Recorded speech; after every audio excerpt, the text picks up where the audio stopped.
قد تبین، تحقیق واضح ہو گئی. تبین بین سے واضح ہو گئی. الرشد رشد، رشد کس کو کہتے ہیں؟ ہدایت کو، یعنی اسلام. من الغی، غی کہتے ہیں دلالت کو، یعنی گمراہی کو، یعنی کفر مراد ہے، یہاں جہالت مراد ہے. رشد کیا ہے؟ اسلام، اور غی کیا ہے؟ کفر. یعنی دونوں میں الگ الگ صاف اور واضح فرق موجود ہے. فمن یکفر، تو جو کفر کرے گا، بالطاغوت، طاغوت کا. طاغوت کیا چیز ہے؟ تو غین، یہ اس کا روٹ ہے. طغی کہتے ہیں حد کراس کرنے کو، حد توڑنے کو. جیسے سورۃ الحاقہ میں آتا ہے نا، انا لما طغى الماء، جب پانی حدوں سے پار ہو گیا، حملناکم فی الجاریہ، تو ہم نے تم کو کشتی میں سوار کر دیا. نوح علیہ السلام کی کشتی کی طرف اشارہ ہے. یعنی پانی کا اپنی حدوں سے باہر نکل آنا. مثلا کنویں کا پانی کہاں ہوتا ہے؟ وہ نیچے ہوتا ہے نا، اور اگر وہ نکلتے نکلتے اوپر آنا شروع کر دے اور پھر وہ اس کی باؤنڈری سے باہر نکلنا شروع ہو جائے اور پھر بہنا شروع ہو جائے. جب طوفان نوح آیا تھا تو ایسے ہی ہوا تھا نا، زمین کے اندر سے پانی ابل ابل کے حدوں سے باہر آ گیا تھا اور پھر پوری زمین پہ چھا گیا تھا، حتیٰ کہ پہاڑوں کی چوٹیوں تک پہنچ گیا تھا. تو طاغی کہتے ہیں سرکش کو جو حدوں سے باہر نکلے. تو طاغوت کہتے ہیں حد سے بڑھنے والے کو. ہر وہ وجود، یہ بہت اہم ہے، سمجھ کے لکھیے. ہر وہ وجود، وجود کس کو کہتے ہیں؟ کوئی انسان، کوئی بھی. ہر وہ وجود جو بندگی کی حد سے نکلے، یعنی ہر وہ شخص جو بندگی کی حد سے باہر نکلے، وہ کیا ہے؟ طاغوت، سرکش. اور ہر وہ معبود جس کی اللہ کے سوا پرستش کی جائے، وہ بھی ہے طاغوت. کیونکہ وہ معبود تو نہیں ہے، وہ تو کیا ہے؟ عابد ہے، بندہ ہے، خدا تھوڑی ہے. تو جو بندہ بندگی کی حد سے نکل کر خدا کی حد میں داخل ہونے لگے، وہ بھی طاغوت ہے. ٹھیک ہے، یعنی خود کی پرستش کرانے لگے. تو پھر اس سے معنی کیا نکلا؟ غیر اللہ. طاغوت کیا ہے پھر؟ ایکول ٹو غیر اللہ. تو ذرا گہرا معنی نا، اس لیے تھوڑی سی توجہ کی ضرورت تھی. کیسے آپ اس کو اسٹیبلش کریں گے؟ پہلے آپ لکھیں گے تو غین، یہ طغی، طغیانی، حدوں سے باہر نکلنا، یہ ہے لفظی معنی. دوسری لائن میں کیسے لکھیں گے کہ ہر وہ وجود جو بندگی کی حد سے باہر نکلے. جیسے سرکش شیطان، ابلیس نے کیا کیا تھا؟ اللہ نے کہا سجدہ کرو، اس نے کہا میں نہیں کرتا، تو حد توڑ دی نا، اللہ کا حکم نہیں مانا. تو سرکش شیطان، شیطان کو بھی قرآن میں طاغوت کہا گیا. پھر اسی طرح ہر معبود طاغوت ہے، یعنی غیر اللہ. کیوں معبود، کیوں طاغوت ہے؟ جیسے بت، جیسے نفس انسان کا، جیسے کوئی بھی چیز جس کی عبادت کی جائے وہ بھی طاغوت ہے. وہ کیوں طاغوت ہے؟ کیونکہ وہ تو مخلوق ہے نا. تو اس کی اصل حیثیت یا مقام کیا ہے کہ وہ کریشن ہے. اور جب وہ کریشن سے اٹھ کے خالق کے درجے پہ پہنچ گئی تو اس نے کیا کیا؟ اپنی لمٹ سے باہر آ گئی نا، حد پار کر دی. تو وہ بھی طاغوت ہے. تو عبادت کرنے والا اگر اللہ کے سوا کسی کی کر رہا ہے وہ بھی طاغوت ہے، اور جس کی عبادت کی جا رہی ہے وہ بھی طاغوت ہے. ٹھیک ہے. تو پھر ہر وہ قوت جو انسان کو نیکی سے روکے، حد پار کرے اور سرکشی کرے، کفر کرے، فسق کرے، سب اس میں شامل ہو جاتے. ایسے انسان بھی، لیڈر بھی، بت بھی، لوگ بھی، انسان کا نفس بھی، شیطان بھی. تو طاغوت جو ہے یہ اس میں بہت ساری چیزیں آ جاتی ہیں. پھر تو فمن یکفر بالطاغوت، تو جو انکار کرے گا طاغوت کا، یعنی کسی ایسے کی بات نہیں مانے گا جو سرکش ہو، وَيُؤْمِن بِاللَّهِ، اور ایمان لائے گا اللہ پر. فقد تو تحقیق استمسکا اس نے مضبوط پکڑ لیا. یہ پیچھے گزرا میم سین کاف گزرا پیچھے کہاں گزرا؟ فَإِمْسَاكُمْ بِمَعْرُوفٍ او تسریحٌ بِإِحْسَان وہاں بھی میم سین کاف تھا. اور وَلَا تُمْسِكُوهُنَّ ضِرَارًا لِتَعْتَدُوا. ٹھیک ہے امساکن اور تمسکوہن یہ دو لفظ گزرے ہیں. اسی طرح قرآن پاک کے بارے میں آتا ہے والذین یمسکون بالکتاب وہ لوگ جو کتاب کو مضبوطی سے پکڑ لیتے ہیں. تو مسک کا کیا معنی ہوتا ہے؟ مضبوط پکڑ لینا. تو یہاں کیا جس نے مضبوط پکڑ لیا بالعروہ تھا. عروہ کا روٹ ہے این رے واو. عروہ کا معنی ہوتا ہے وہ چیز جو کسی دوسری چیز سے چمٹ جائے. جیسے برتن کا ہینڈل دستہ, دروازے کا ہینڈل یعنی کڑا یا دستہ یا ہینڈل, یعنی ہر وہ چیز جس کا سہارا لیا جا سکے, جس پر اعتماد کیا جا سکے. جیسے اگر آپ گرنے لگے تو کیا کرتے ہیں؟ کسی چیز کو پکڑ لیتے ہیں نا. تو عموماً کس کو پکڑتے ہیں؟ دیکھیں ہینڈل کو عموماً پکڑا جاتا ہے. مثلاً آپ کو دراز کھولنا ہے تو آپ کس سے کھولیں گے؟ ہینڈل سے کھولتے ہیں. اور پانی ڈالنا ہے تو جگ کو کہاں سے پکڑیں گے؟ ہینڈل سے پکڑیں گے. کیوں ہینڈل سے کیوں پکڑیں گے؟ جگ پہ پکڑا کریں دوسری طرف سے. گرپ اچھی آتی ہے جی. اور وہ چیز جس کو پکڑنے اس کی گرپ اچھی آئے, مضبوط چیز جس سے آپ کو سہارا مل جائے. مثلا دروازہ کھولنا ہے تو آپ کیا کریں گے؟ اس ہینڈل کو پکڑیں گے اور اس سے سارے کا سارا پل کر لیں گے نا.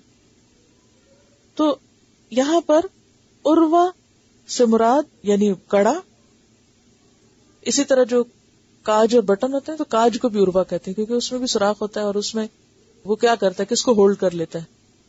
بٹن کو ہولڈ کر لیتا ہے. تو بٹن اس کے سہارے پر کڑا ہوتا ہے. تو ہر وہ چیز جس کا سہارا لیا جائے وہ عروہ کہلاتی ہے. وسقا, وسقا واو سے قاف وسق مضبوط ترین, مضبوط ترین کڑا. میثاق کیا ہوتا ہے؟ میثاق پکا وعدہ. جی ہاں. لن فسام لہا نہیں ٹوٹنا اس کو. فسام فے سواد میم. اب آپ دیکھیے اب تک فے کے جتنے مادے آئے ہیں سب میں کیا معنی پایا گیا؟ پھاڑنے کا, الگ کرنے کا, جدا کرنے کا. تو نہیں ٹوٹنا اس کو, نہیں دراڑ آئے گی اس میں, نہیں کٹے گا وہ, یعنی وہ آپ کو چھوڑے گا نہیں. واللہ اور اللہ سمیع سننے والا ہے, علیم علم والا ہے, یعنی خوب سنتا ہے, خوب جانتا. خوب کا کہاں مطلب لگ گیا؟ فعیل کے وزن پر ہے. لا اکراہ فی الدین دین میں کوئی جبر نہیں, کسی کو زبردستی نہیں لانا اللہ کی طرف یا دین کی طرف. کیوں؟ اس لیے کہ قد تبین الرشد من الغی, ہدایت اور گمراہی الگ الگ واضح ہیں بالکل. یعنی ہدایت کو پہچاننے میں کچھ مشکل نہیں. اللہ تعالیٰ نے ہدایت کا راستہ بالکل واضح کر دیا کائنات میں اپنی نشانیوں کے ساتھ, پھر رسول بھیج کر, کتاب کے ذریعے, نبی صلی اللہ علیہ وسلم کی سنت کے ذریعے سب کچھ کھول کے بیان کر دیا, کچھ بھی چھپا ہوا نہیں. لیکن اگر کسی کو نظر نہیں آتا تو پھر اس کی آنکھوں کا قصور ہو سکتا ہے, ورنہ اس کی قدرت کے نشان تو پوری کائنات کے اندر موجود ہیں. اور پھر یہ بھی ہوتا ہے کہ بعض اوقات ہدایت کا راستہ واضح ہو جانے کے باوجود شیطان انسان کی آنکھوں پہ غفلت کا پردہ ڈال دیتا ہے, اور شیطان کو موقع مل جاتا ہے کہ وہ انسان کو ہدایت سے گمراہی کی طرف لے جائے. اور یہ کب ہوتا ہے؟ جب انسان کسی بھی صاف ستھرے سیدھے مفہوم کی غلط تعویلوں میں پڑ جائے, شیطان کے جال کا شکار ہو جائے. تو اس لیے کیا ضروری ہے؟ فَمَن يَكْفُرْ بِالطَّاغُوتِ, ایسے ہر جال کا انکار ضروری ہے. اب آپ دیکھیں آیت کے پہلے حصے کا دوسرے سے رابطہ کیا بنتا ہے کہ ہدایت اور گمراہی بالکل الگ واضح ہیں, اللہ کی قدرت کو پہچاننے کی بے شمار نشانیاں موجود ہیں، پھر بھی لوگوں کو نظر نہیں آتی. کیوں نظر نہیں آتی؟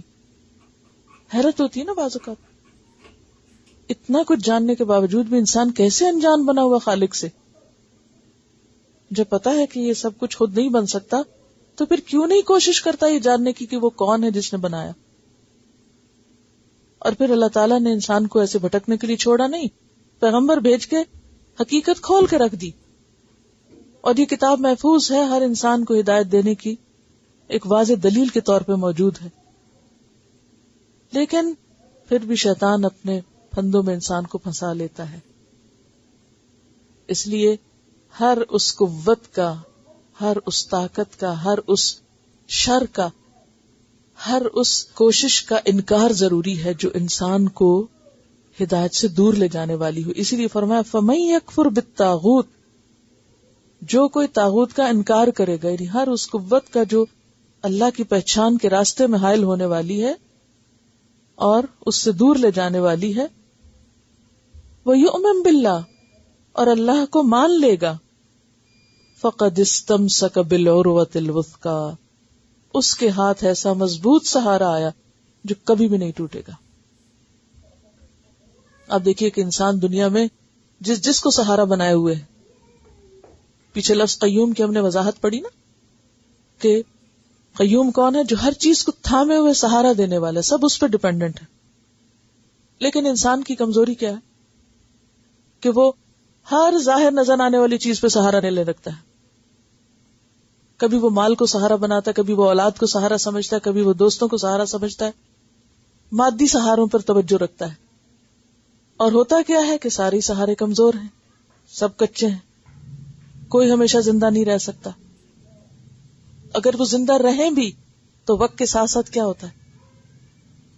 بڑھاپا آتا ہے، وہ تو خود کو سنبھالنے کے قابل نہیں رہتے، وہ آپ کو کہاں سے سنبھالیں گے؟ کوئی علم میں اگر مضبوط ہے تو وقت کے ساتھ ساتھ علم بھی ختم ہو جاتا ہے، انسان کا دماغ چل جاتا ہے، نسیان غالب آ جاتا ہے، بھول جاتا ہے. کس کا آپ سہارا لیں گے؟ آپ عقل کا لیں گے، عقل بھی وقت کے ساتھ ساتھ جاتی رہتی ہے. کوئی چیز اللہ کے سوا مضبوط سہارا نہیں، هو الحی القیوم ہے. تو اس لیے جب تک انسان غیر اللہ کے سہاروں سے منہ موڑ کے اللہ ہی کی طرف ایاک نعبد و ایاک نستعین کو نہ مانے، اس کو نہ تھامے، اس وقت تک وہ مضبوط ایمان کے ساتھ جم ہی نہیں سکتا ایمان کے رستے پر، ہدایت کے رستے پر. اسی لیے فرمایا فَمَن يَكْفُرْ بِالطَّاغُوتِ، اور طاغوت کا معنی کیا بتایا تھا میں نے آپ کو؟ ہر وہ چیز جو بندگی کے حد سے نکلے، یا ہر وہ چیز جس کو انسان اپنا معبود سمجھے یا جس پر سہارا لینے لگے. تو سارے سہاروں کے اوپر لکیر، نفی، کہ نہیں، میرا توکل اور بھروسہ توکلت علی الحی الذی لا یموت، اس پر ہے جو کبھی نہیں مرے گا، جو اصل سہارا ہے. وَيُؤْمِن بِاللَّهِ، اور جو پورا اعتماد رکھتا ہے اس پر. ہم پہ جب مشکل آتی ہے یا کوئی کنفیوژن ہوتی ہے تو ہم فوراً بھٹکنے لگتے ہیں، فوراً لرزنے لگتے ہیں، فوراً ادھر ادھر ہونے لگتے ہیں. نہیں، جو اللہ پر اعتماد رکھتا ہے، جیسے غار ثور میں اعتماد رکھا گیا تھا، لا تحزن ان اللہ معنا، جیسے فرعون کا لشکر آتے دیکھ کر اور سامنے پانی کی لہریں دیکھ کر اعتماد اٹھا تھا، کلا ان معی ربی سیہدینی. تو یہ اس درجے کا ایمان مطلوب ہوتا ہے. وَيُؤْمِن بِاللَّهِ، سب سہارے کچے ہیں، سب سے مایوس ہو کر انسان اللہ پر توکل کرے. اور شیطان کا کام کیا ہوتا ہے؟ وہ انسان کو اللہ سے مایوس کر کے اور سہاروں کی طرف لے جاتا ہے. فَقَدْ اسْتَمْسَكَ بِالْعُرْوَةِ الْوُثْقَىٰ، اصل میں تو پھر کانفیڈنٹ یہی شخص ہو سکتا ہے، مضبوط یہی شخص ہو سکتا ہے. وَيُؤْمِن بِاللَّهِ، جو اللہ کو سہارا بناتا ہے، اس پہ بھروسہ کرتا ہے، اس پہ توکل کرتا ہے، اس کو اپنا سب کچھ سمجھتا ہے. اسی کا نام توحید ہے، اسی کا نام اللہ کو ایک ماننا ہے. لن انفصام لہا، پھر یہ سہارا کبھی نہیں ٹوٹے گا، وہ کبھی مایوس نہیں ہوگا. اس کا کبھی بھی نقصان نہیں ہوگا.